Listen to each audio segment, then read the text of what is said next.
All right.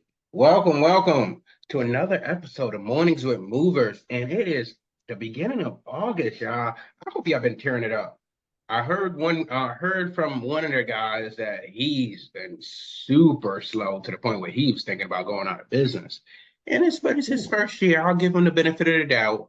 Um, but you can't do it alone. It's one of those things where we want to do it alone. We have too much pride to say, hey, you know what? I don't want to rely on outside help, but hey, it's there. You know, Sometimes it's free. But again, my name is Dwyght with Max Moving Training. We got Ryan Marsh in the building. Um, what's going on, Ryan? Man, another awesome Thursday morning with you, man. I get excited for these things. It kind of gives me another reason to wake up and take a shower, basically, right? Just get excited to jump on and chop it up. But I echo, man. I'm hearing kind of the same thing throughout the industry. I mean, it's to me, it's split 50-50. Is half the folks I talk to are like, whoa, this is an abnormally slow peak season. That no, it might be a touch better than last year's peak season, but nothing like they've had in quite a few years. However, on the flip side of the equation, I talked to a lot of movers that are just like, dude, we're booked out 60, 90 days. Like we're slammed. So it's Yeah, very interesting. And a lot of these are in the same area, you know. So if Dwight's moving company was across the street from Ryan's moving company, Dwight's is slammed, Ryan's is not. And that interests the heck out of me there. yeah. And I would say, at the end of the day, it's don't expect what last year did to be this year. Whether you did bad last year and you're expecting to do great this year, or you did great last year and you're doing bad this year. Every year is every year. And that's why we just keep progressing forward. Set the goals, set the targets. Hey, I want to be a $1 million company this year. I want to be a $2 million company this year. Well, last year I finished off at 900,000, and we're trying to be that 1.2 or $1.5 million company this year. Okay, set the goal, set the intention, keep driving forward, keep making your quarterly goals to how you're going to get there, and keep finding more innovative ways to get there because you're competing with a lot of price cutter movers out there or illegitimate movers out there. So at the end of the day, customers are at this time period, customers are going to probably go with price. Only thing you could do is just keep doing what you do. I'm not saying raise your prices, but keep doing what you do, focusing on your target marketed customers because every customer isn't your customer, and just keep thriving, keep growing. Make sure you're not in the red. No, Easier said than done, I guess, but now you touched on something though that I would like to highlight, man, because I love when you say this, but it revolves around setting goals. And I relate this to back when I first got in the industry, and in our first year in the industry, I think the interstate business overall at the van line we're in was down 26% that particular year, right? So I had my meeting with my manager. This is when I was just like an estimator, salesperson, what have you. I miss those times, by the way, but yeah, in the meeting, he basically is like, hey, we're down 26% this year. So next year, I need a 27% increase. That's your goal, is 27%. So it's like, to me, it was like very confusing. Like, oh, yeah, I got to jump 27%, but I'm new in the industry. How do I get to that 27% jump? And is 27% even realistic, right? So not only mhm. setting goals, but they've got to be realistic. And I'm all about aiming for the stars or aiming for the moon, sort of say, and then landing on a star. That's still going to be beautiful. But I think if anybody is setting goals, don't just set the goal of, hey, we got to do $1 million this year. If we did 900 last year, like, how are you gonna close that $100,000 gap? Get really strategic with that. Whether it be, hey, we need $30,000 more in commercial moves, and here's how we're going to do it. We're going to set up meetings with property managers, or if we're going to do household, hey, we're going to go and sit down with multiple realtors. We're going to attend more realtor events or what have you, but just really define and dive deep into those goals. Don't just set a number. Don't just tell your sales reps or whoever, hey, we need a 10% increase. Have an actionable plan of how you're going to obtain that 10% and execute on that in like small digestible chunks. Makes it a heck of a lot easier for your sales team or whatever type of goals you're setting. And, you know, it worked for us really, really well. Like I said, for Yeah. you. told to set something, hey, increase business by 20%. Great. I feel like that's what the old school manager would say. But how are you going to do it? Have a plan, dive deep, and it works. It definitely does. So Ryan, I know we talked about putting you on the hot seat today. So, I'm gonna have a little bit of questions that I'm gonna have to put throw at you.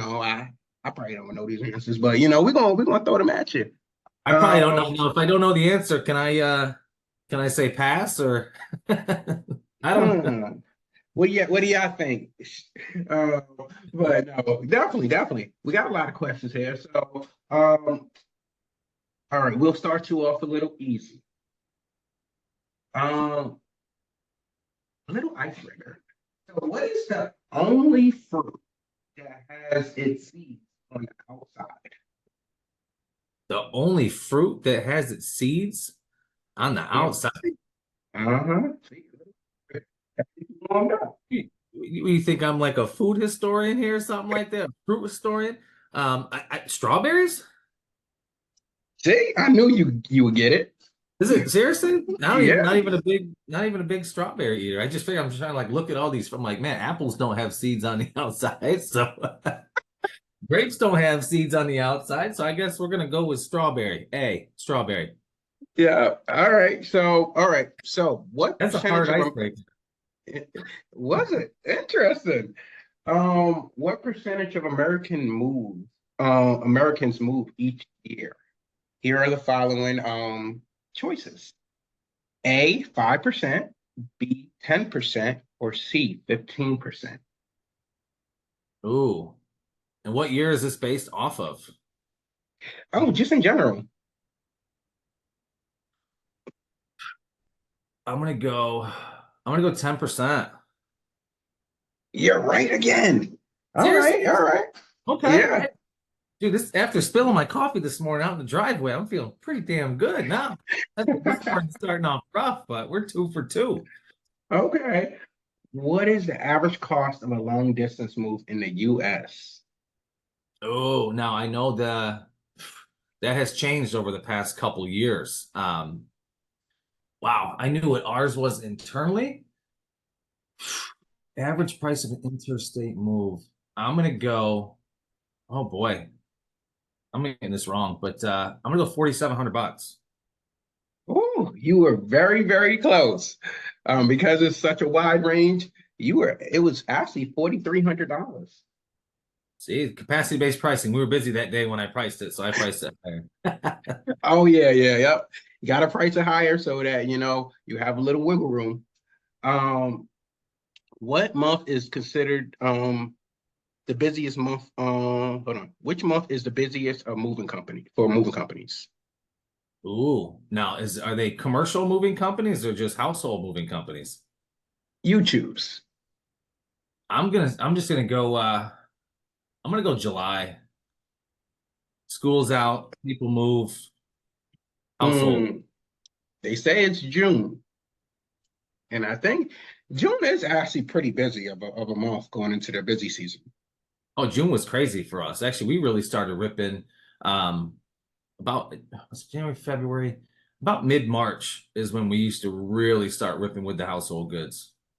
Yeah, Yeah, June was, I mean, really April, May, June, July, August, September, they were all high capacity months. So, yeah. I think our June we broke record. I think we had over 90 in our market, over 90 moves, wow. and we made well over. I think it was well over $125,000 that month, and um the merchant service rep what a merchant service company started freezing our payments because they were like, oh, you were over your limit of expectation. Hmm. And I was like, what do you mean? We got 2 more days to the end of the month and I can't take credit card transactions and we got a full days. And they're like, yeah, we'll try to get working on this as soon as possible. What do you mean? I need you to get this fixed ASAP because the customers Yeah. can't pay with credit cards. If you're not capturing that payment right up front, I see this a lot on these moving sites. If you're not capturing payment right there, or someone says, I just heard this, what, 2 days ago. Somebody, their credit card machine went down that day. They couldn't accept payments. I'm not sure if it was the same case as you. Did a successful move with the customer. They were thankful. They are still trying to track payment down from the customer. Customers skirting them, avoiding them, whatever you want to say. So, yeah, that'd be a little crazy not being able to accept payments for a couple days in the busiest day of the month. Phew. Yeah, and it's the worst because customers are act super, super nice. And they'll say, "Oh yeah, we'll help you out anytime. Give me a call right after your move, and we'll assist you with whatever you need."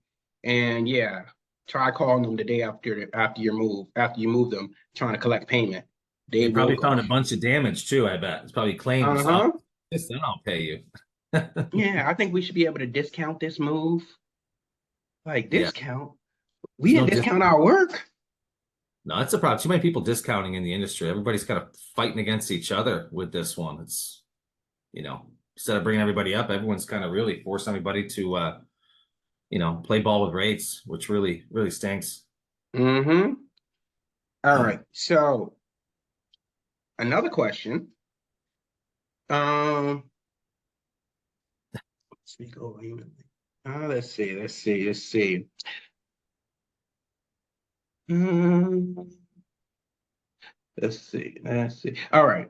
If animals could talk, which animal do you think would be the rudest of all? Oh, cats. Cats. Why do you think that? Just, I should be careful what I say. I'm a huge animal lover. I've got German Shepherd, right? We love the dog. We recently got a cat about 2 years ago, and I don't like the cat. She doesn't like me. You can just tell, just the body language. I walk in the room and the cat's just like, meh, meh. And if that cat could tell me off, it would. It would absolutely rip me into pieces, but it also knows who buys the cat food too. So that True. cat I wants to, think I'll just starve it. That actually joking. In case there's any PETA or any animal lovers out there, I would never starve the cat, even though I don't like it. I don't know. I'm thinking either skunk or one of those porcupine animals What's wrong because with porcupine? come on, they sticking you already. Like I feel like they would Why have is to be what? gangster or something. Why you rolling all up in their? Why you rolling all up in their club? Like, Like they got the weapons and everything. Like yeah, I think if I was an animal, I'd want my porcupine to be like my bestie. Like, yo, you got my back. right. Let's see. What is the weirdest thing you've ever eaten and actually liked? Man, well, I can't even tell you what it was, but out in Hawaii, out at CMSA, this really cool farm to table restaurant. I forget the name, but I still have the picture. Honestly, I don't even know what it was. It was some sort of like sea, something that lives in the damn sea and or the ocean, I should say. And they cut it up in these little tiny chunks and they did a quick sear of it and then they cooked the rest of it in butter. And it looked like little mini chunks, like circular chunks of chicken. Um, I'll have to think of what that is, but it was super weird. And honestly, if I knew what it was at the time, I probably wouldn't have tasted it. But it was like the most amazing appetizer I think I've ever had. And shout out to Jim over at Relo Solutions for picking the tab up on that dinner. It was amazing.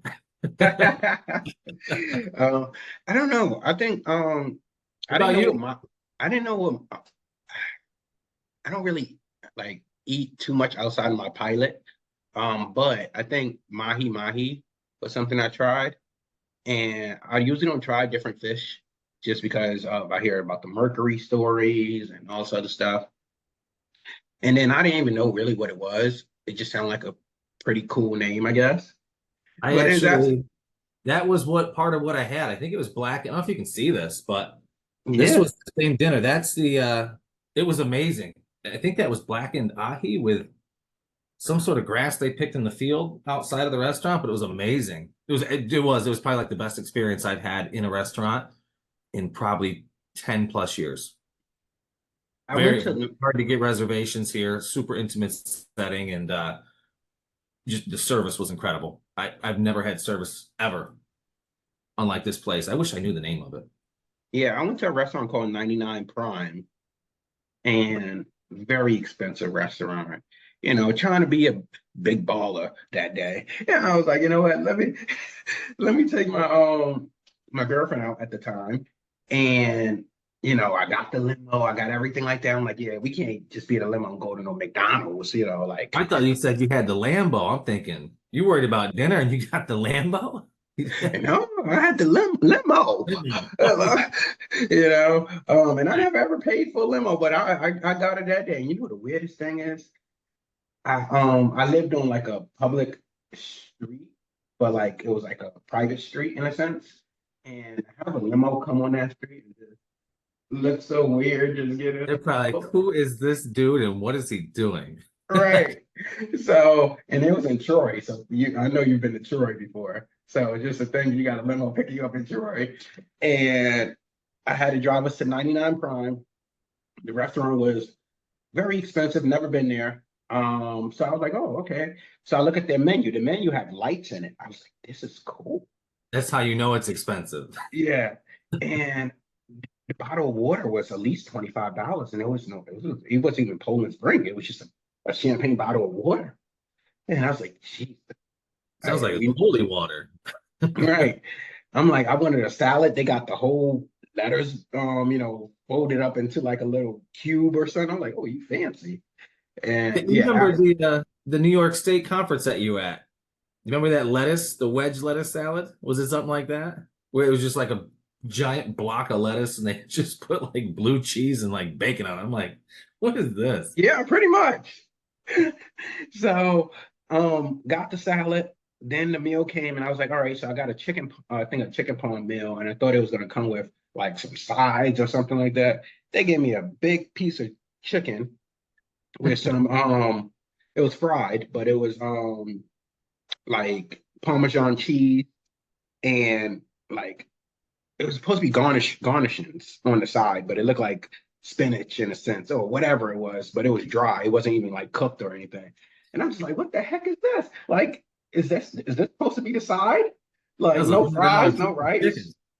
rice. Yeah.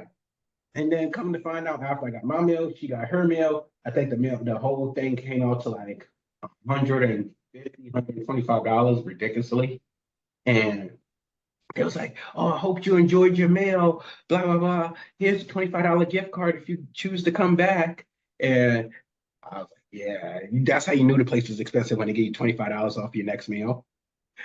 Well, And then, it's but interesting you did. There's a pretty cool theory, and actually, I might test this out with our sub shop. Is it? Did they found out that you were a first time guest? I would assume, right? yeah, Did they have anything on the table? Was your napkins anything of a different color or anything that set your table aside from another table that you're aware of? And it's probably the answer is probably going to be no. yeah, probably not. So what it I don't know if you watch John Tapper at all from Bar Rescue. Hmm. But interesting enough, so like your first time visit, there's a way to identify. So everybody in the restaurant knows that you're a first timer. So they typically want to go over above and beyond service, food, this presentation, what have you. Yes, they offer you the $25 back, right? So now if you come back, you've got that $25 card. They know, hey, they came back. This is a repeat customer, second time. I almost guarantee you. Now they're going to treat you well. When you leave that second time, they're probably going to give you hey, you come back again. We appreciate you come back. Free dessert on the house. They're going to get you back a third time. If they get you back a third time and everything is flawless in the way you should have an experience, you're basically a lifer after that. It's a pretty cool. I'm not sure who did the study on this or how this came about, but so they do say, yeah, you give up that $25 right away. Sounds like a lot of money, but really you're charging crazy money for the meal. And then you give them a piece of cake. Their third visit, after that, you don't have to give them anything. They're hooked, signed, sealed, delivered. But I bet you there was something on the table that identified you all as first time customers there. It was a pretty cool Yeah. thing. And hey, you could relate that to your services. Very similar to myself. I created transferable gift certificates for customers after their move.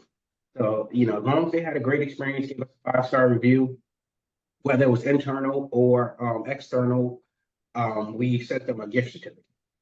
When they got the gift certificate, they can use it for either future moving services where they get 50 to $75 off their service, or they can transfer it to somebody that they knew were moving, and that person would get a 50 to $75 rebate. Um, they both would get a rebate, obviously, but and that was one way we would get the repeat business. Now, once we got the repeat business, again, that person gave you a 5-star review. It keeps going, and ultimately, these people start to reuse it over and over again. Where we actually moved the whole family. We moved the father and wife. Then he recommended us to the daughter, and then the husband and wife used us again. So it ended up being like 4 or 5 moves over like 2 years of time, and it was just like amazing. We ended up giving that customer a shirt of ours and took a picture with the customer because he was like, "Yeah, I feel like I want to be a part of you guys now. Can I get a shirt?" And we specifically got him his own size shirt and gave it to him.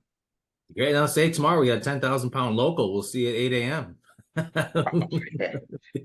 I'm not gonna say I miss it, but I wouldn't mind getting out there for maybe an hour or two nowadays. But No, I do. That was some of my favorite times in the industry is being able to, not that you could ever sign out of the office and not answer your phone or emails or texts with all the customers and accounts, but the times that I go out on these commercial moves and like run these jobs and kind of be the foreman and what have you, just which I would do time and time again, just to make sure that, hey, what I booked, what I suggest, is it going the way that I saw the move go? Is it going the way that our team had planned this move? And those are some of my favorite times is going out there just having fun with the guys. And literally, when those guys knew I was out there, like I'm outworking everybody here.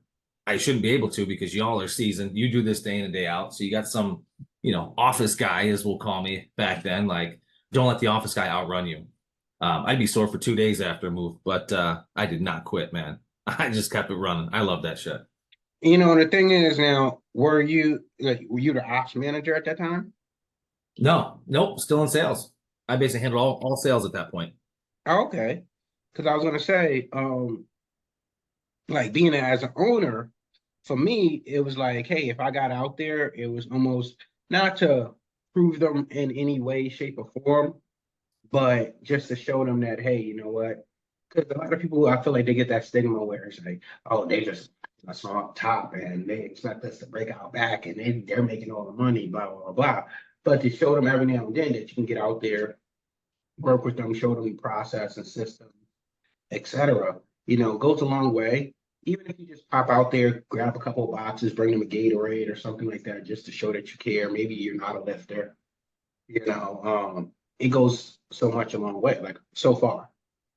I led from behind, man. That was the big thing. I didn't when I showed up on these jobs, I wasn't trying to be the leader, trying to show that, hey, look at me, I booked, I'm out working you out. No, no. I led from behind, asked our crew leads, our number 1 and 2 people, like, hey, where do you need me? Where's the best space for me to be? And I always gave them the autonomy to make that call rather than basically me show up, right? Because I don't show up on every single commercial job or interstate job or what have you. So last thing, I don't want to go out and tell these guys how to do the job. They can do it better than I can. So Hmm. where can I be of value to you all? Sometimes it was sweeping floors. Sometimes it was doing long pushes. And sometimes it was just as they're coming down the stairs, making sure, just kind of being a guide to make sure things didn't get a little squirrely. But wherever they needed me, and I do it. And I miss it. That was Definitely. Um, all right. So if you had to sing karaoke right now, obviously I wouldn't have you do it. Which song would you choose to embarrass yourself the least? Ooh, it's interesting because I'm not a karaoke fan. Although at our recent offsite that we had down in Austin, I went to my first ever karaoke room. It was like a big room with speakers, TV screens, and we had a good portion of our Supermove squad split out between rooms, just absolutely just singing crazy songs and crushing it. But if I had to pick a song that I could sing, probably Hypnotize, Biggie. Okay. All day, Yeah. We might. or Okay. even some Luda, like anything Luda, like I'm all in. I could rip it there. I don't even mind Jelly Roll song there. I can dip into that, man. I kind of multi multi-genres, we'll say. I can tear it all up. But no, I'm the best karaoke singer in the car by far. Okay. Yeah, no, I'm definitely like an Usher fan. You Oh, know, okay. You just got the kind of that. Ah, I can yeah, see. like the yeah, so it was a really, really old school song. Like I'm not gonna sing it on here because I'm not about to do that. But it was the one where he was talking about 7 o'clock in the morning. That damn song. Oh, I can't it's think about the lyrics. 7 o'clock on the dot. And Yep, you, yep. oh, yeah. I was about to say in the morning and everything, because it's still morning, y'all. Don't judge me. uh, Now, a little bit of Nelly, a little bit of EI. Like I'm good with that too. oh yeah, definitely. Let's see. That's a great If you question. could only eat one food for the rest of your life, what would it be? Pizza all day. I've got a Oh pizza. yeah. Just can't get it from the wrong place. Like I feel like Pizza Hut has definitely went down over the years. I like the And old school kind of wood or coal-fired pizza, super thin, not a lot of grease. I do follow Dave Portnoy quite a bit, so one bite, everybody knows the rules. I actually have an account on there, and I do for everybody like a side hobby of mine. I do rate pizza everywhere I go. I base a lot of trips around where's the pizza at. have you been to Yonkers and had the they is this restaurant out in Yonkers that has the world's record for the biggest slice of pizza? I have not, but I will say a lot of places in New York City, I love the pizza, but I have a question for New York City. Actually, I really have a question for the Long Island folks. Like, y'all are in New York City, basically. To me, Long Island, New York City, I know people don't consider that the same thing, but how can I have a 9.3 slice of pizza, drive 2 miles to Long Island, and have a 5.2 or 5.6? Like, the pizza on Long Island is nowhere near New York City. I just don't understand. Like, y'all are neighbors and can't figure it out. Yeah. Just, I can't. Yeah, it's not like I don't know, like going to the pizza shops in the Bronx is it's definitely like you can tell a night and day from upstate pizza to New York City pizza. Absolutely. And it's even worse when you get the further south I go, like the worse the pizza gets. And I feel bad down in Austin. We found their best pizza place in Austin, the highest rated, went on the app, and it rated like 7.2, Dave score. So I'm like, man, he's rating 7.2. Southern pizza, it's gotta be all right. It was pretty decent, but for the best pizza shop in Texas, I was just like, man, not even close to upstate New York. Not even close. Well, I went down to Philly to try to get a Philly cheesesteak, and I wasn't necessarily impressed because they say that's the home of the Philly cheesesteak. Yeah, I like Philly cheesesteaks, but I'm not a big fan of that orange cheese. And I know that's kind of traditional on the What Philly, but What do you mean, the mozzarella, or what do you mean? no, like Not the cheese, mozzarella. cheese whiz. Oh, Cheese interesting. yeah, cheese that comes out of a can. I just can't or like a squirt bottle. I can't Oh mess with yeah, that. no, no, no, no. No. All right. So if you could wear a costume every day for a year, what would you go as? Yeah, I feel like I'm wearing one right now, but let me see. A costume every day. Like a Halloween like just Any type of costume. Shoot, I felt like I was a mover for a year as when I was doing this. Always had uniform on. costume like man, I don't even that's a what kind of question? You wouldn't want to dress like a Power Ranger? Oh, you know what? I would probably be. Yeah, this is gonna sound crazy. I wouldn't want to wear it all the time, but if I had to, just to be funny, those T-Rex suits that blow up. The one that blows up, like the big It's ones, got the right? short arms. Yeah, like Yeah, it yeah. was a big thing a couple years ago. I actually bought one of those things. I did. I ran around the neighborhood a couple times. Everyone was like, "Who the hell is this guy?" But I'd probably do the T-Rex costume just because you could. I don't know. I could advertise something with that, or so. I don't know. I could find a way to turn that into driving business somehow. If it's anything like Good Burger, the movie, you The would good probably lose, burger. you would probably lose a lot of weight. Keeping that suit on for a year. Or if they had, you know what? I remember watching. What was it with Big Bird? Like, if I could find a legit Big Bird costume, like one that where he is like 12 feet tall, like a massive big, I'd probably roll around as Big Bird. That would be that would be interesting. I think we would have to have that recorded. Maybe I Um, want to bring one of these outfits to the uh, New York State conference. I'll dress up there. yeah, we gotta let him know because he's gonna see somebody with a Big Bird costume. Like, what? You're gonna be like, who is, I'll label it as like Superbird. I'll just stand behind the super move table as a Superbird. We'll see what happens. Yeah, but on another note, more serious note, I guess we gotta definitely do some type of collaboration. I actually just released a training program.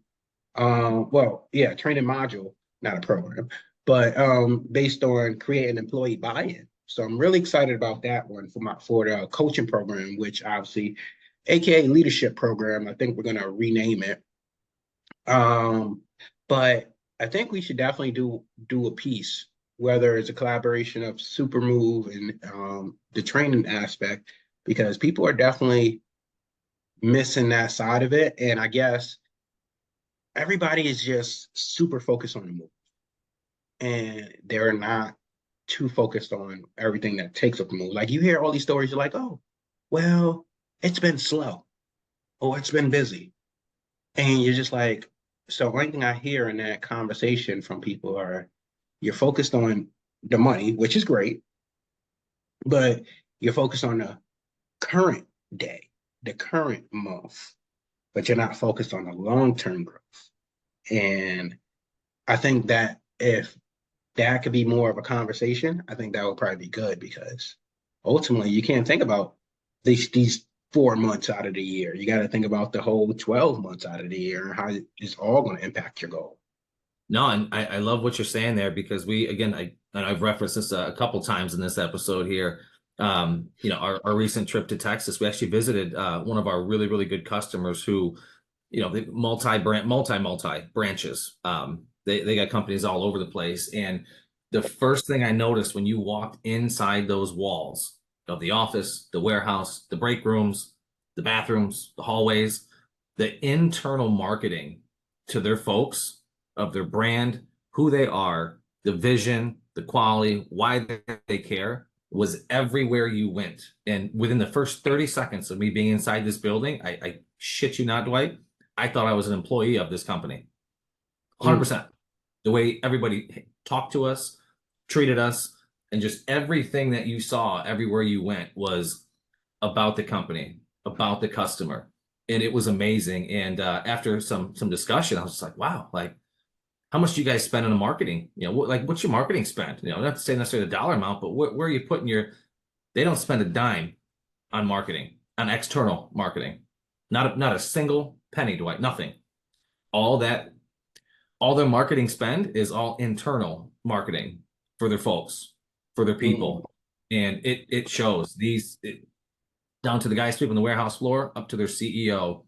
Everybody's hands on, everybody's in the mix, and just kind of the culture that they have there was very, very impressive. Like I said, our whole team thought we were employees there, and we were just there for a day.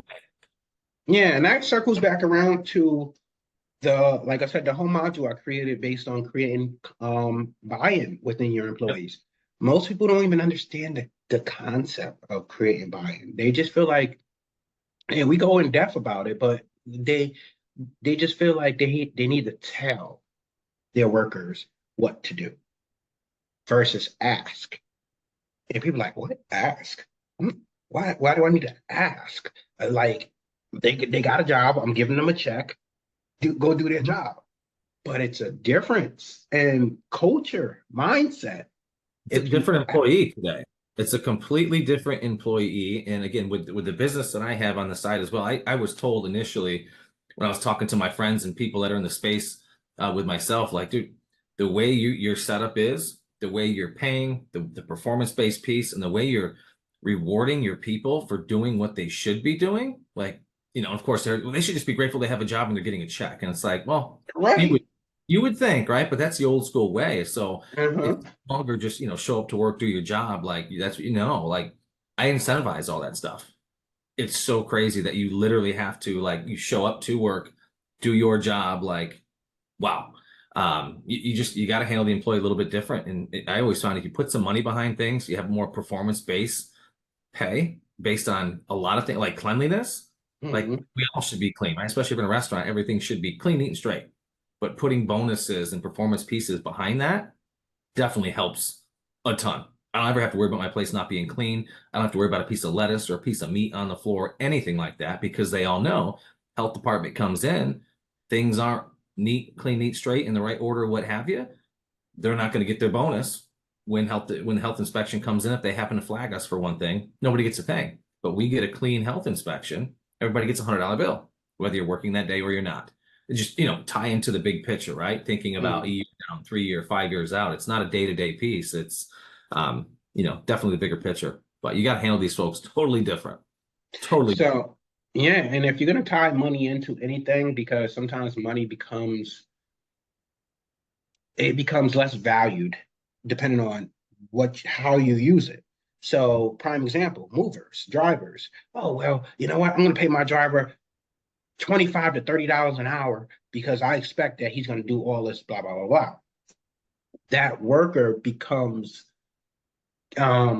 molds into that $25, molds into that $30, and then feels like I'm worth $30, but I don't want to put in that $30 worth of work because I feel like I should be valued more.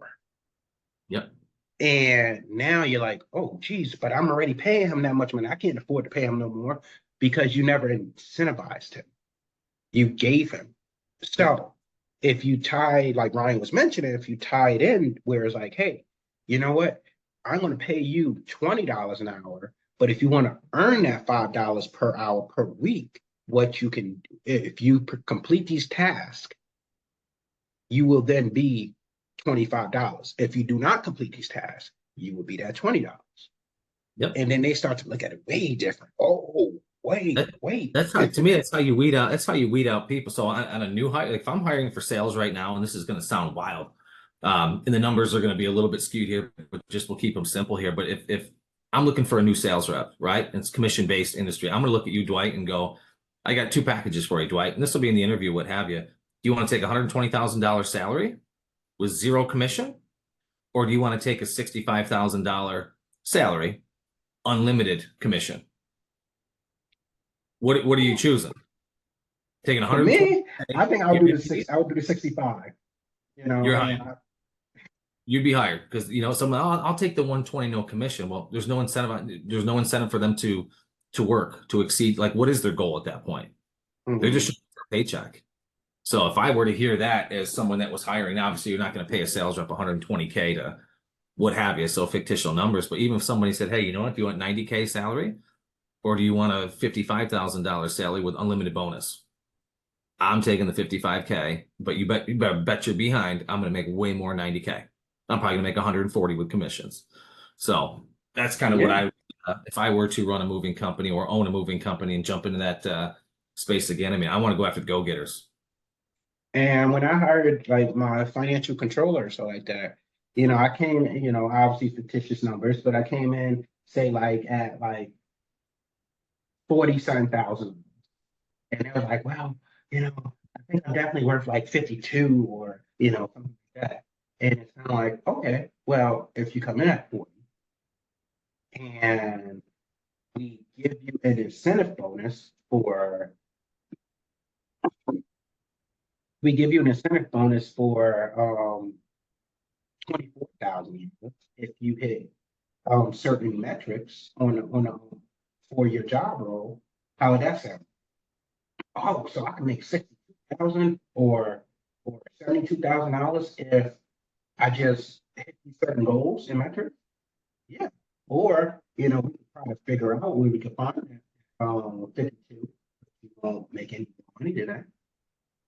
Same tedious task every day, watching the Yep. company make money, and you're just going to be at that same 50. Now, I see this industry, and I'm going to take a lot of flack for this. And I've said it two other times on other platforms here, but I see the moving industry, some of the really, really smart ones, some of the big guys getting away from the commission-based sales rep. I know it sounds creepy. I guarantee you'll Yeah, disagree. that's weird. I, I mean, hear me out on this. I mean, you got to think a lot. Again, it ties back into knowing the numbers there, but how many? I look back at not just my company, but my friends in the industry. I was being paid more on a particular line of business that was our lowest margin work, right? It was household work, interstate. Margins were iffy, right? Sometimes you make all right, sometimes you don't. My commissions on those were higher than commercial. Commissions on interstate were higher on international. All these other different lines. So to me, it was like, what do I want to book? If I had a commercial job that was going to be more profitable for the company, it was less profitable for me as a person. So what do you think that natural sales rep's going to book? They're going to want to book what's going to be profitable for them. So there's oftentimes I was making more money in an interstate move than the actual company was itself. And to me, that's backwards, right? So it took a lot of, I don't want to say guts on my part, but I'm like, looking out for the company, the long-term piece, like, guys, I feel like this is a little bit backwards here. Why am I being commissioned so heavy on this side when margins are this big? Yet when margins are this big, I'm being commissioned like this. So we Mm, actually turned it into a straight performance-based pay. So yes, I had my base salary. And you can do it quarterly, you can do it at the end of the year, what have you. But depending on what level of where I hit metric wise, bonuses were really, really big. If I exceeded the interstate business, I got X. If I exceeded where we were in a 3-year trend on international, I got Y. And right on down the line. And basically, if the company's doing well, we all should be doing well. If the company yep. has a rough month, I should have a rough month. It's Hmm. we either win together or we lose together. It shouldn't be your sales reps are always winning, the company operations is losing. That's just not a team game, and that's how if you're set up in that type structure, you don't have a scorecard. You don't know what the score is. So how do you know if you're winning the game? So set up that scorecard. I mean, everybody likes to play as an ex-athlete. Like I couldn't imagine playing games and not keeping score. Because how do you know who wins? And ultimately, what are you playing for at that point? At that point, it's Yeah, like you're not keeping score. Who cares if we win or who cares if we lose? Nobody's makes keeping score. sense. I have Um, 5 years. We'll see a dip in the commission-based salesperson. so I'm gonna pick up where we left off right there, but we got a question from the audience, and Mr. Sean said, "If I hire a salesperson, what's an appropriate sales commission?" Well, that's a great question. I would say, but it depends on what lines of business that they're doing. What are their margins on the work? I know companies that pay up to 10% on moves, but again, salary pretty minimal, or they have a draw or what have you. I know companies that are doing like 3 to 5%, but they might have a heavier salary. So really depends on how he's set up. I don't know what the industry number is, and that's the crazy thing is the more moving companies I talk to, that commission structure is all over the place. Hmm. Higher margin work, I'm going to pay a higher commission um, to my sales rep versus interstate moves or something with lower margin. But to me, I'd be paying a percentage of not the overall move, but basically the profitable aspect of what that move is. Yeah. So, and you can look at it two different ways, in my opinion. Now, again, this is how I've done it in the past, where you can either do it on a monthly basis where you raise their commission to the highest tier possible on a monthly basis, and then it resets the next month, or you can do it over the year period. And that was one way we did it, where we would say, hey, let's say this rep is starting at 6.5% commission, and they're going to be at 6.5 commission until they sell $25,000 in revenue. Once they make 25,000, they go into the next tier. So 25,001 to 50,000, they go up to 7%. And then 50,000 to 75,000, they're at 7.5%. 100,000 and above, they're at 8.5%. And that's maybe where they peak off at, where they're going to make 8.5% of whatever they sell beyond that $100,000 marker. Um, and again, they do have a draw though.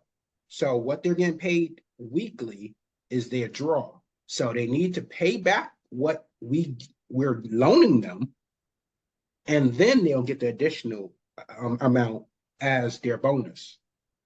Yeah, you could even structure it be tracking wise. I know when I was in the short time I spent in the kind of the financial world, um, it was a 20-week program. And I don't even know, you probably could relate this to moving, I would think. And it was pretty cool. I love how they did this. So for the first 19 weeks, you were on that draw. I don't even say it was draw. They paid you what you needed to basically get by. So all the commissions I earned throughout those 19 weeks got put into what I'm going to call a bucket, right? An account, we'll just say. On that 20th week, now I was no longer taking the draw from the company or getting that company's salary. I was taking 10% of my bucket. So my goal was to get $30,000 basically worth of commissions over that 20-week period. Because what would happen is on week 21, I draw 10%. So I have a $3,000 check that week.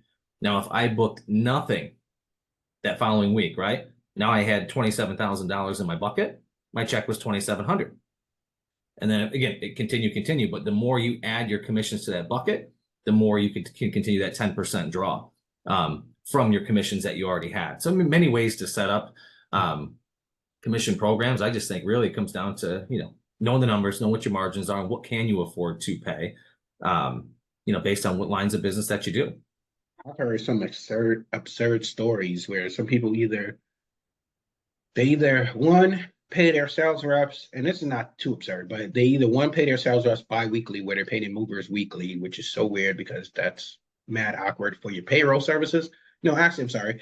They pay their movers bi-weekly too, but I thought with labor that you had to pay weekly. But nevertheless, so they pay their movers bi-weekly and they pay their sales team bi-weekly so they can really get the commission going. But they only pay their sales reps 100% commission. So whatever they booked, prior 2 weeks is going into their checks. That seems a little rough, but I guess maybe once they get going, you're expecting that they're going to be booking high volume. And then that just sounds rough for the person who's doing payroll to really keep track of, to say, oh, well, was that move closed? Or are we only looking at the moves that were closed in that period from previous bookings?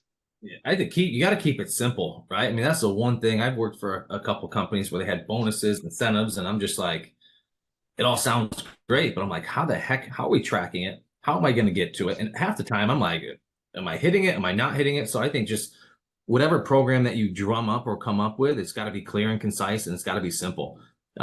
If you're doing 6% of this, 2% of this, 8%, like it just gets really sticky. And who's responsible for tracking that? Because I know for my first 3 years in the industry, I was literally tracking my commissions on pen and paper because we had folders. We had no CRM system. It was all pen and paper.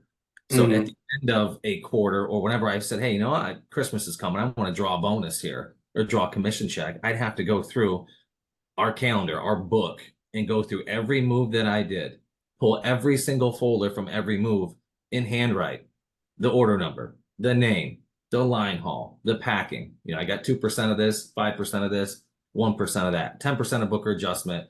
And it was crazy. It took me 2 weeks to come up with that. And then we had to have our GM review all of that, which took another week and a half, 2 weeks. So it was like a month-long process to get a damn commission check. And it was at that point, I'm like, there's got to be an easier way, right? There's got to be an easier way. I know there's a lot of companies out there currently that are kind of operating under that same umbrella, sort of say, where, and even that, I know sales reps that booked $1 million worth of business, but made $150,000. And I'm thinking, whoa, you're being paid a lot of money to only book $1 million. Like, holy crap, company's not making out there at all. So give me 1 second. I actually want to share my screen for a second. Hold on, I'll be right back. Uh-oh.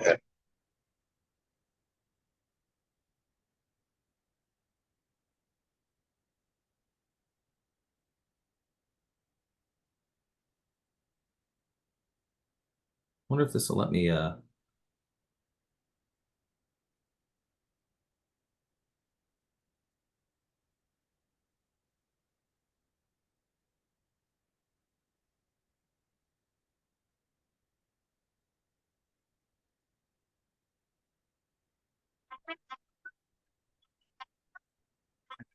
See, Sean done opened a bag of worms. It's all your fault, Sean. So let me see if my fun. Let's see. Um, ooh, running up those stairs. Oh man, made me feel like a mover again. look at you out of breath from going. So you got to get back in the game now. Yeah. Spend I'm gonna blame it in on the the office. Solomons. Can you hear that music? What music? Oh, you don't hear music right now? No. Okay, it must be just on my end. Um, all right, let me share my screen real quick. Let's see. All right, Sean, we blame this on you. Um,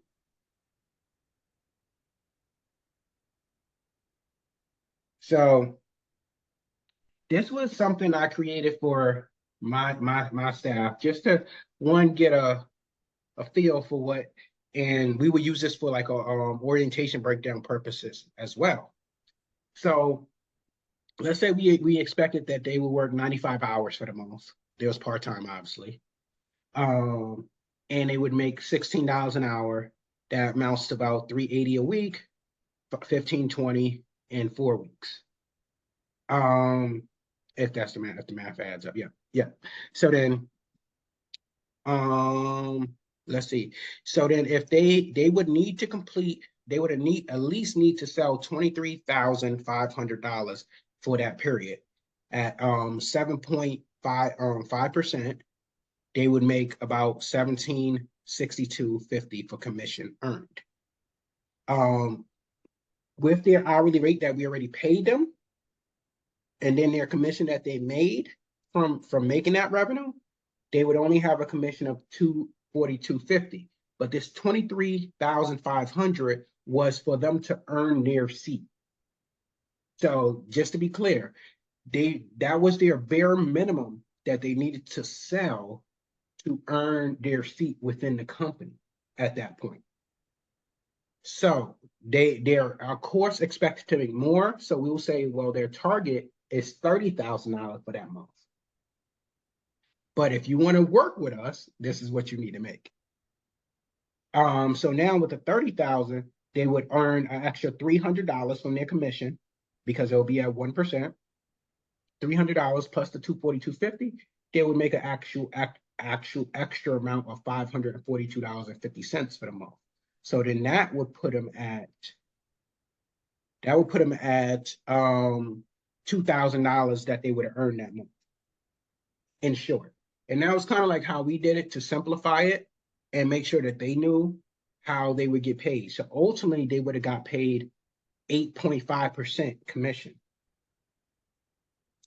We then broke that down on a yearly level, where if it was for 12 months, it would have made $18,000 and $240 for their base income.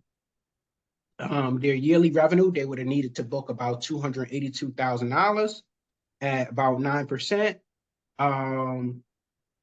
which would have been the highest bracket. They would have earned $25,000 minus their base. They would have made about $7,000 in extra commission. So ultimately, they had the opportunity of making about 20 and turning their thing into $28,000 for that year with their commission or so like that. But again, this was just the scope, and they had the unlimited option of making a whole lot more. But this was just to give them a picture of what they could be making if everything went on schedule for projection. Does that make a little sense, Brian? Yeah. So if I'm a sales rep in the moving industry, I better be making more than 28.9. You got to Exactly. put a Like lot you more have the money in that, right? opportunities. Yeah. And then basically we also did something very similar. So we did that for every position, but basically what we also did was, how much are these employees actually costing us? How much money did we need? Um, how much return on investment will we receive from this employee if they're going to cost us $328,000 for the year?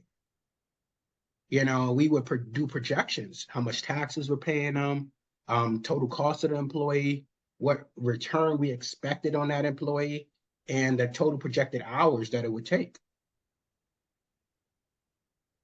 I like how this is all spelled out here. So it's all the little things that you could think about, because basically every employee has a cost, and it's what type of investment are they going to give you in your company.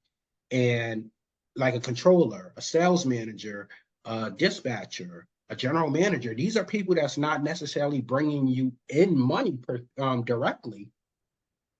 These are all indirect expenses when you think about it, because you got your movers who's really out there breaking their back, and you got all these managers and your staff that's supposed to keep the operations flowing, but you need a return out of them, or otherwise, why are they there? So that was my, I guess that was my little piece on it, you know. But yeah, document everything. There should be no loose strings, no hanging fruit. Make sure that obviously everything that you decide to do is strategic. Now Sean did say, curious to know how much do you pay a veteran crew chief or warehouse manager?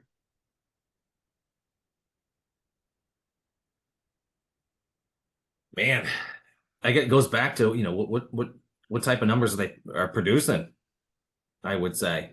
I mean, because I know people that pay warehouse managers 50, 60K. I know some that are 80, 90K, and I know some that are 35, 40K. Really depends on the size of the operation, how much volume's rolling through, and profitability of the company. What can they afford to pay? I would say is a bigger question. Yeah, it's a tough one.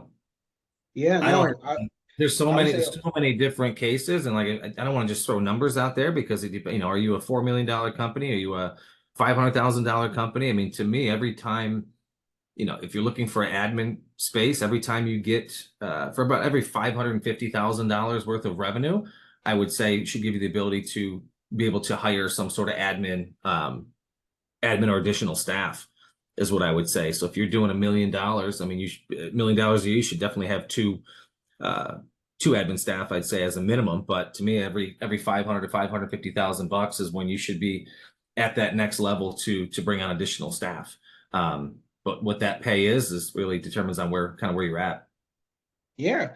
Or hey, there's always another way to I don't want to say it because there might be some animal lovers. I'll just say, skin the, but we gonna leave that other part out.